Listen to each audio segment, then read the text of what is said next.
Hey, everybody, welcome to Sports. I'm Ricardo. Lightbourn. This one goes out tonight to Terry Goldsmith, who's celebrating today. Way to go, Terry. Still look 27. Well, the Jimmy Goode Culver Keith Mullings Primary School basketball season is underway. Folks, with Freeport Gospel defeating Tabernacle 17-6. Mary Starr had a good one going with a win as well, 13-11 over Freeport Primary.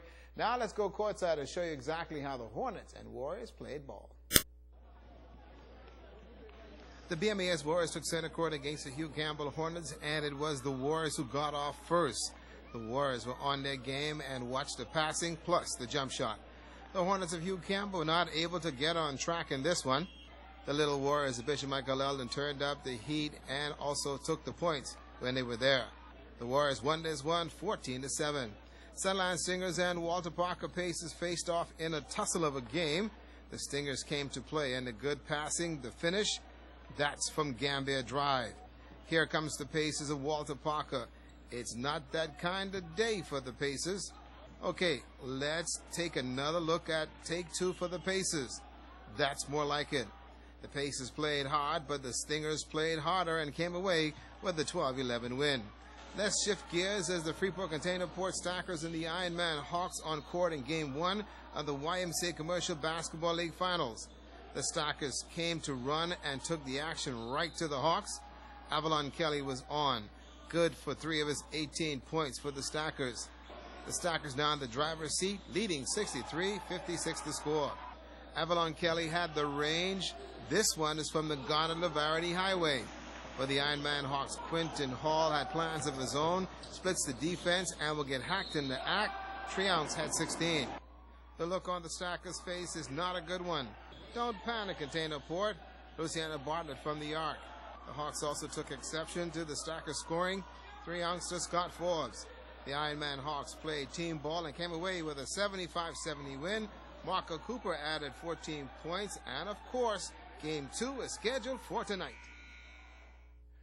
Well, folks, the memorial for Godfather Sports, Mr. Basil Nemore, started at 6:30 tonight at the Pro-Cathedral of Christ the King Church here in Grand Bahama. Many came today to bid farewell to the Godfather. The Godfather Sports, Mr. Basil Nemore, was one in a million. Many stopped to say a hearty thank you for all he has done. Basil Nemore died September 16th, and his visit to Grand Bahama is for the final time. May the work I've done speak for me is engraved for eternity. The Godfather he was to many and a friend to all. The young, the old, black or white, it didn't matter. Basil loved the people and they loved him. Basil and Paula were simply inseparable. Mr. Nemore loved the church, and Bishop H. Boyd had these words to say about Basil. Basil Nemore was the kind of individual who made his presence felt in almost every sphere: sports, community, road building, other forms of construction. And the thing about Mr. Nemore is he was always willing to help. He was extremely generous, but whatever he could do, he did. And I know the Anglican Church benefited tremendously from him, the sporting community, many other social and civic arena benefited, so he will be missed. The measure of a man is important, and the faces said a mouthful.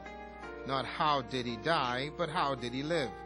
Not what did he gain, but what did he give. These are the things that measure the worth of a man. Regardless of his birth, speaks well about Basil Nemore. Not what was his situation, but he had a heart. And how did he play his God's given part?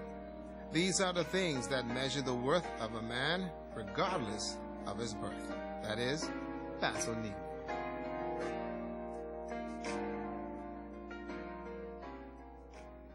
We are going to miss Dad. That's it for sports tonight.